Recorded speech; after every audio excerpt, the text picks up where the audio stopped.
আপনারা কি কোনো কিছু বলতে চান যে এটাকে ঘিরে? চাই যে আমাদের দেশের একটা ছিনে খাওয়া একটা পলাইছে ভাই, ওই পলায় দেশটা অনেক শান্তিতে হয়েছে, অনেক শান্তি ফিল করতেছি, অনেক খুশি লাগতেছে।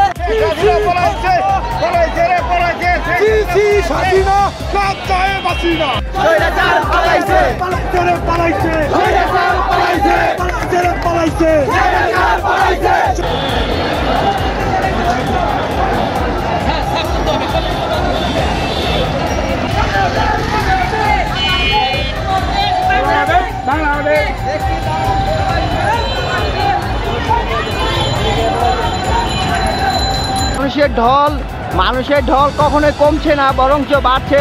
আপনারা দেখতে থাকুন যে মানুষ যে কমার কোনো কথা নাই, বরঞ্চ এখানে মানুষ বাড়তেছে, বাড়া বিধায় কমছে না কখনোই।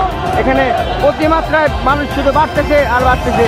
মানুষের একটাই কথা, একটাই দাবি রয়েছেন, একটাই খুশি উল্লাস আনন্দ রয়েছেন যে দলভাবে যে একটা রয়েছেন যে তারা বলছে শুভ শুভ শুভ দিন, যে শেখ হাসিনার পতনের যে একটা রয়েছেন সেটা ওনারা এই মুহূর্তে প্রকাশ করতেছেন। কেউ তো আনন্দের জয়ে পতাকা নিয়ে উল্লাসে মেতে উঠেছেন, কেউ রয়েছেন যে খুশিটাকে অনুভব করার জন্য নিজের ফ্যামিলি সহ দায়িত্ব সহ সকলকে নিয়ে এসেছে।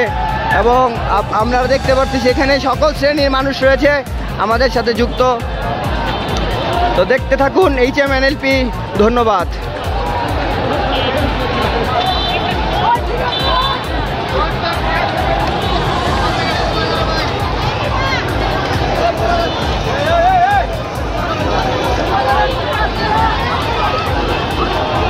এয়ারপোর্টে ঢোকার যে দ্বিতীয় গেট রয়েছেন, জসীমউদ্দিন টার্মিনাল মসজিদের পাশে যে রাস্তা রয়েছেন সেখান দিয়ে আপনারা দেখতে পাচ্ছেন অসংখ্য গাড়ি এই মুহূর্তে আটকে আছে। যে বিদেশ যাত্রার যেই সকল গাড়ি রয়েছেন তাদেরকে পাবলিক যারা জনতা রয়েছেন তারা আটকাচ্ছে।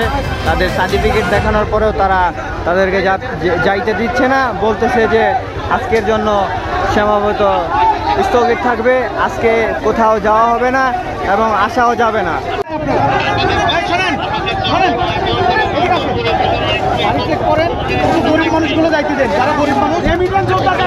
যাদের ইমিগ্রেশন আছে তাদেরকে যাইতে দেওয়া হচ্ছে। এই মুহূর্তে দলের বাইরের কোনো লোকজনকে যাওয়া নিষেধ বলে দিয়েছেন তারা।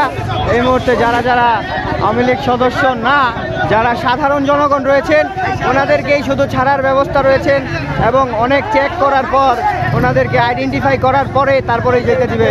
এটাই হচ্ছে ওনাদের মোক্ষম কথা।